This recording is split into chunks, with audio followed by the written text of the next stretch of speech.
Biz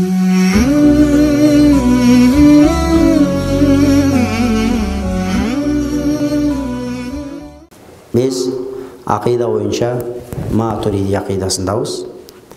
İmam Maturidi özünün Tavhid деген kitabını kaldırgan. Hem köptөгөн kitapları olgan.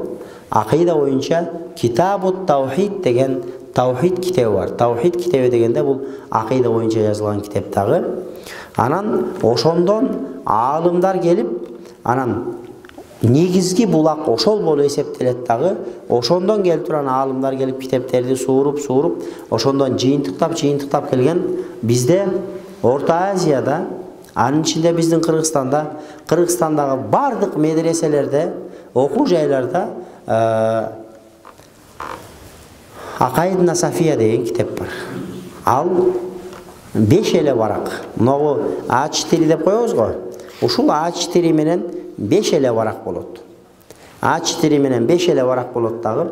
Ошондо имам Матуридидин жана китеби 1000 барактан турган китеп. 1000 беттен турган китеп да.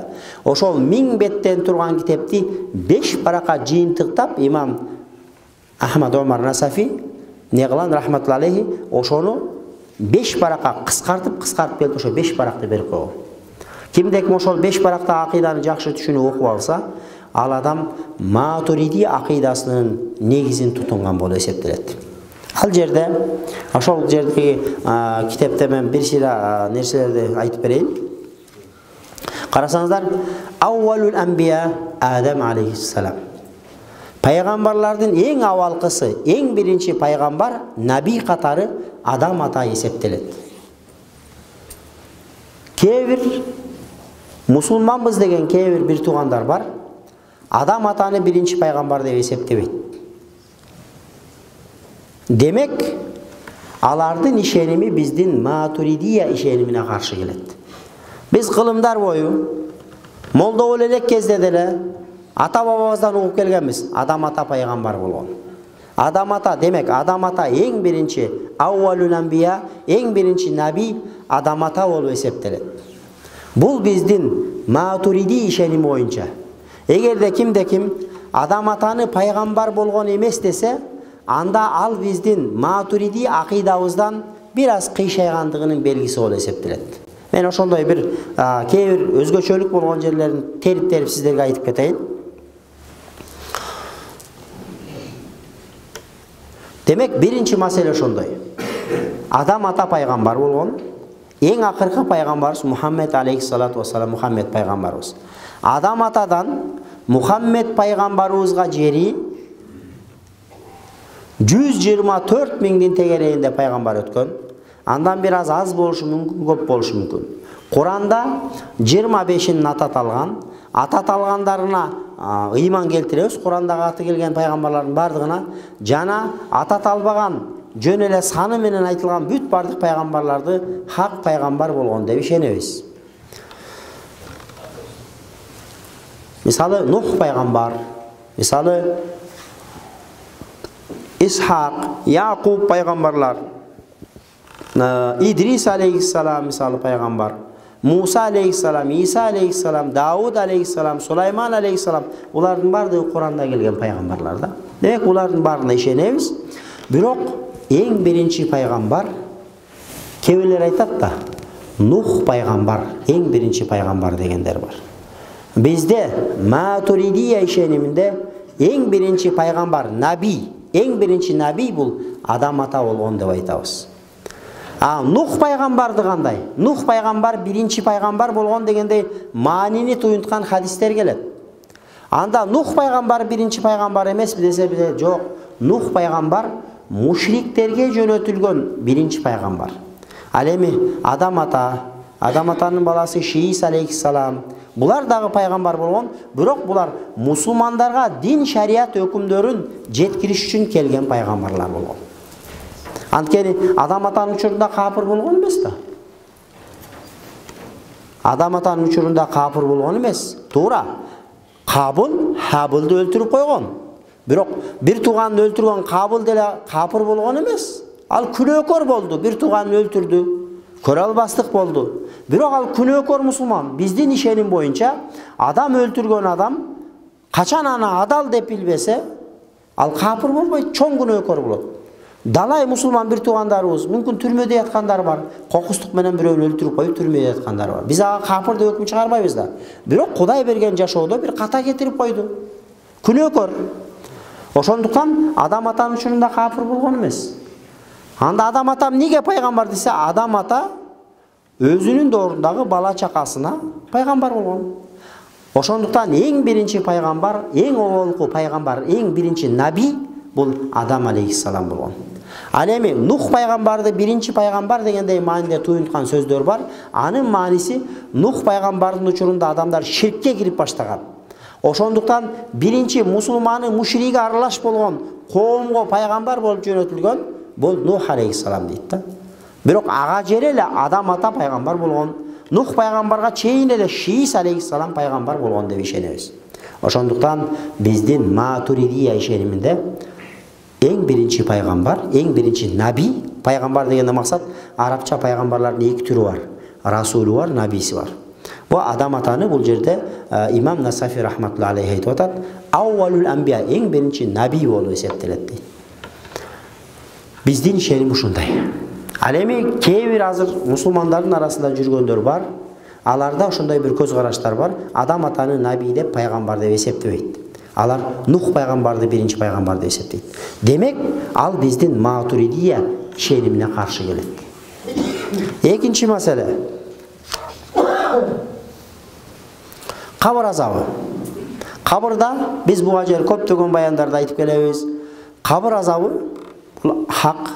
Кабырда Мункар жана Накир деген периште келип, кабырда кадимкидей жан салып, өткөндө эле жумада айтканбыз, жана адам кээде катуу уктап калганда, күн мынаяка келип калса, өзүң түштө жаткансың, күн батайын деп калган, ойгонсоң кичине башың айланып, как будто бир 2-3 күн уктап койгондой болуп, көзүңдү шалап, күн батып кетти, эмне болду, бир күн уктап калдымы, жарым күн уктап калдым деп, өзүң башкача болуп ойгоносуң.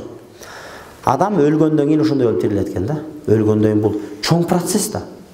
Өлгөндө сенин денеңен рухуң чыгып кетип атат полностью. Карасаң, мисалы үчүн, ногул бак, өсүп турган бактар, арчалар мисалы. Жапжашыл болуп турат. А бирок башка теректердин баары жалбырагы түшүп калды. Алымдар ушуну айтат да, адамда рух бар дейт. Мисалы үчүн, ногул теректеги жалбыракта суу бар да. Ошол суу чуркап аткандыгы үчүн жалбырак жашыл болуп турат. Суу чуркабаса ал куурап калат. Демек, ал жерде сен жалбыракты ары бери туурасаң, ал жерден суу чыкпайт. Бирок суу чуркап аткандыгы үчүн, суу жүрүп аткандыгы үчүн ал жерде эмне болуп атат? Ал көгөрүп, жашылданып турат. Ошол сыяктуу кабыр азабы бул акыйкат. Адам өлгөндө адамдан рух чыгат.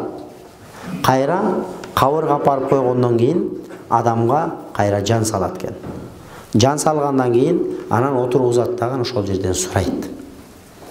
Демек, биз кабыр азабынын бар экенин ишенебиз. Кабыр азабы ыймансыздарга болот дейт.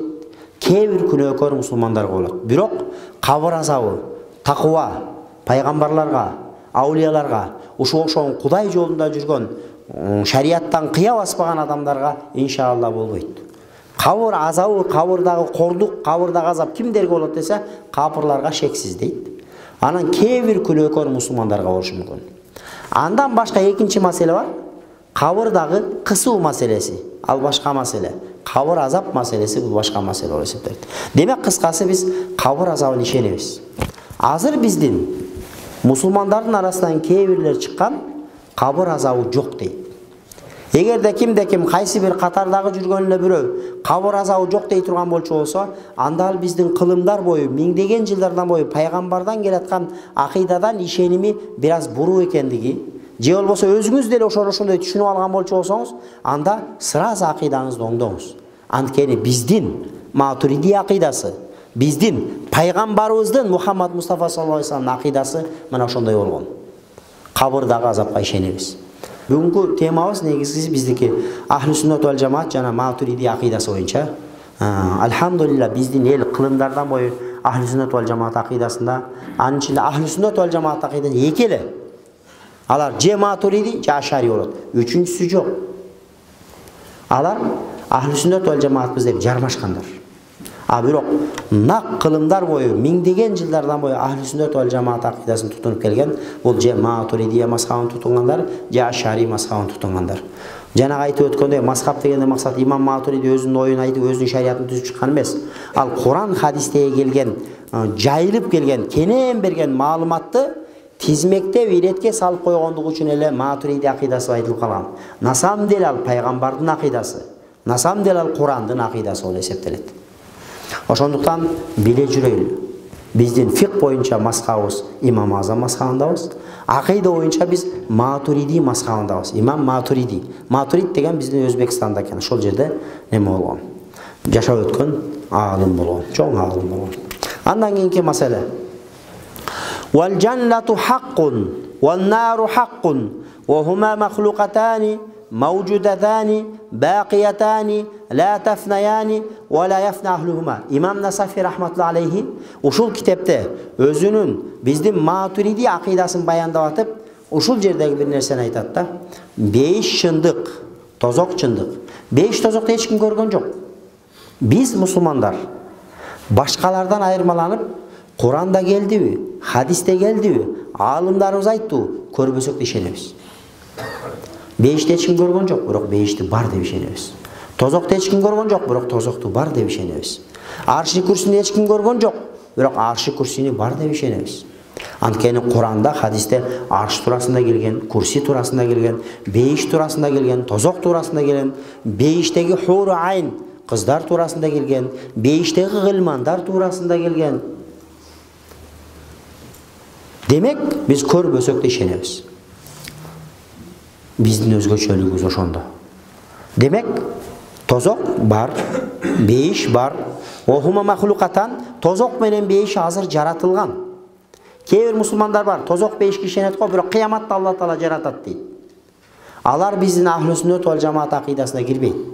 Шиялар айтат, тозок бейиш болот дейт, бирок муногу жер акыр заман болуп, кыямат бу акыр заман болгондо, кыямат болгондо бул дүйнөдө эч ким калбайт да, бүт бардык жер менен жексен болот. Ошондон кийин ана Алла Таала 5 тозокту жаратат дейт. Бул шиялардын ишеними. Бизде ахли сүннет вал жамаат акыдасында, Матуриди акыдасында тозок 5 азыр бар, азыр биз барбыз го. Тозок 5'ti Алла Таала атайын бизге деп даярдап койгон. Бар азыр. Ошон үчүн бул жерде имам Насафи рахматуллахи алейхи айтып атат. Охума махлукатан, тозок 5 жаралган, маужудатан азыр бар, бакиятан жана тозок 5'ti Алла Таала түбөлүктүү кылып жаратып койгон. Алла күндү жаратты. Күн жок болчу. Күн турат мына азыр. Канча жылдан бери, миңдеген жылдан бери батат чыгат. Эртең күндүн ажалы жетет, күн жок болот. 5'те күн жок туугандар. 5'те деле ушул күн чыгат экен, ушундай күнүн астында жашайбыз десе, ал адам жаңылат. Демек, күн жаралды, күн эртең жок болот. Алла Таала 5 жок болчу, тозок жок болчу. Тозок менен 5'ти жаратты, бирок тозок менен 5'ти Алла Таала түбөлүктүү кылып жараткан. Тозок менен 5 жок болбойт. Эгерде кимде ким тозок же 5 жок болот дей турган болчу болсо, анда ал биздин акыдасы буруу. Азыркы кезде кээ бир мусулмандар чыккан, 5 түбөлүктүү дейт дагы, тозок барып жок болот дейт. А бизде Матуридия ишениминде кылымдардан бери тозок менен 5 азыр бар, тозок менен 5 түбөлүктүү. Тозок дагы түбөлүктүү, 5 дагы түбөлүктүү дейт да. Ошондуктан эгерде кимде ким ушундай бир сөздү айтып калса, этият болуңуздар. Эгерде бирөө келип, "Ооба, тозок түбөлүктүү эмес, бирок 5 түбөлүктүү" десе, анда бул биздин Матуриди ишениминен башкача бир маалыматты угуп алган, же окуп алган да. Анда ал ишенимин оңдош керек болот. Анткени акыдасыз болбойт. Ишенимибиз туура болбойт, биз кутула албайбыз. Ла тафнаян, тозок менен 5 эч качан жок болбойт. Вала яфна ахлухума, жана тозок 5'тегилерде эч качан жок болбойт. Албетте, кээ бир күнөөкөр мусулмандар тозокко түшүп калса, күнөөсүнө жараша жазасын алгандан кийин, эгерде чындап өмүрүндө ла илаха иллаллаху Мухаммадур расул келмесин айткан болчу болсо, акыры бир тозоктон чыгып 5'ке кирери бар. Алла Таала бизди бардыгыбызды şu жуманын берекеси менен şu тозокко кирбестен 5'ке шыр кире турган адамдардын катарына кошсун. Бирок кээ бир адамдар бар, алар жаза күнөөсүнө яша жазасын алып тозокко түшүп, анан кийин Kavsar kölüne juuntulup turup, anan keyin beyişke kirgizilet. İşi kılıp musulman bu. Kudayga işenebi, Allah'a işenebi. Allah'ın şeriki yok, Allah'ın okşoşu yok. Allah Teala hiç nersege muhtaç emes. Deb işenebi. Andal adam La ilahe illallah Muhammedur Resulullah kelimesini aytты üçüncü yürekten. Andal adam inşallah beyişke giret. Birok күнөөкөр kıla turgan bolчу bolsa andal жазасынан kaçıp kurtula albayt. Allah'ın rahmatında olur. Kalasa Allah rahmattan salsa beyişke girgizi mümkün. Allah adilettүүлүгүнө salsa Allah Teala cezalaşı mümkün. Demek dördüncü meselemiz bugünkü bizim Maturidi işenimi boyunca vel kebiratu la tukhricu al abdel mu'mina min al iman ve la tudkhilu fil kufr. Çoğun günah meselesi. Çoğun günah körülür. Misal çoğun günah kaysylar giret? Kalp aytуу, uşak aytуу, zina kılуу, uğurluk kılуу, kişi öldürүү, Allah'a şerik koşu. Bular çoğun günahlar. Çoğun günahların arasından Allah'a şerik koşudan başkası Allah'a şerik koşkan adam söz çok gayrı İslam'a giriyor niyetinde şahadat kelimesini aytıp musulman boluş gerek. Alem başka misal üçün arak içүү, kişi öldürүү, zina kılуу. Qoğumuzda bolup atpayı. Kançalağın adamlar zina kılıp atады, oynoştuk kılıp atpayı. Çoğun günah bu. Bizdin işenin boyunca çoğun günah kör adamlar musulman bolu eseptelet. Kapır bolup ketpeyt. Kaçan arakta adal dese kapır bolup ketиш korkunçu var. Kaçan zinаны adal dese kapır bolup ketиш korkunçu var. Kaçan kişi öldürgönde adal dese kapır bolup ketиш korkunçu var. Birok kişi öldürgön aram ekenin bilet. Birok jaza tayıp kokustuk boldu. Taqdir eken biröөнү öldürüp aldı. Al çoğun günөөkөр musulman bolup esептелет. Demek bul kılgan günөөsү үчүн tooba kılыш керек. Anan albatta şariatta atayan qaralgan kun төлөp берүү аркы маселелер бар, ал uzun mesele. Ana ekinci mesele. Demek kıskası bizde çoğun günөө kılgan adamlar musulman esebinde turat. Bирок günөө kılgandığı üçün bul çoğun günөөkөр bolot. Ошол күнөөдөн tooba kılыш керек болот. Kapır emes. Азыркы учурда кээ бир көз караштар бар. Бул көз караш илгери Азирет Алинин учурунда пайда болгон көз караштар болгон. Çoğun günah kılgandardын барын чекеден kapır деп eseptegендер бар. Misal 5 вакыт namaz. 5 вакыт namaz okubadыңбы? Kapırsың деген hadisler, manisin tuyuntkан hadisler var. İslam menen kapırдын ортосу бул namaz деген. Жыйынтык ушундай да hadistin manisi. Okusaң musulmansың, okubасаң kafırsың деген söz. Кээ бир туугандар ошол hadisтерди окуп алат дагы, namaz окубагандарды бул kapırlardan айырмасы жок назар салат да. Бул ката. Анткени биздин алымдар өзгөчө биздин мазхабта айткан. Бул hadis коркутуу иретинде айтылган. Мусулман деген намаз окуш керек. О мусулман эместер намаз окубайт. Сен мусулмансың, оку деген маанинде коркутуу иретинде айтылган. Аны кафир болуп динден чыксаң, өлсөң түбөлүктүү тозокто каласың деген маанинде айтылган эмес. Ошондуктан hadisтерди окуп, кабыл алып, ага амал кылууда этият болушубуз керек. Сөз жок, фик илимине кайрылыш керек. Анткени бул чоң күнөөкөрлөр, чоң күнөө кылган адамдар. Мисалы, намаз окубай кой бул чоң күнөө. Демек бул деген сөз, намаз окубаган адам чоң күнөө. Кээ бир адамдарды карасаң айланай мас, намаз окубайт. Өзү арак ичип жүрөт, арак ичүү да чоң күнөө. Бирок келип, молдеке, тууган кечирип кой деп бети башыган өпкөлөй берет. Таксир эле мен сага кошула албадым, дааватка чыга албадым деп байкуш кейит. Демек бул чоң күнөөкөр арак ичкен үчүн, намаз окуган үчүн чоң күнөөкөр, бирок бул мойнуна алып атабы? Демек бул мусулман. Ошондуктан өзүбүз бүгүн намаз окуп эле, өзүбүз бүгүн ичкилик токтотолу эле, кече күнү ичип жүргөн адамдар эле. Анан бүгүн келип алып бирөөгө бул капыр болду, бул намаз окубайт, бул капыр, бул орозо тутпайт, бул капыр деген өкүмдөн алыс болойлу. Алар мусулман өкүмүндө болот. Качан эгерде бирөө келип намазды парз эмес, мен окубайм деп намазга каршы турса, Кудайдын өкүмүнө каршы турса, же мен өзүм билем аракты ичпейм, арак адал деп туруп, Куранда турганына карабай арактын арам экендигине моюн сунбаса, анда ал адам ыймандан ажырап кетиш коркунчу бар. Ошондуктан биздин ишеним чоң күнөөкөр адамдар, чоң күнөө кылган адамдар мусулман өкүмүндө турат. Качан анын чоң күнөөнү адал деп жибербесе, качан адал деп жиберсе, анда ыймандан ажырап кетиш коркунчу бар. Мына биздин Maturidiya işenimi, Maturidiya akidası mına ошондой.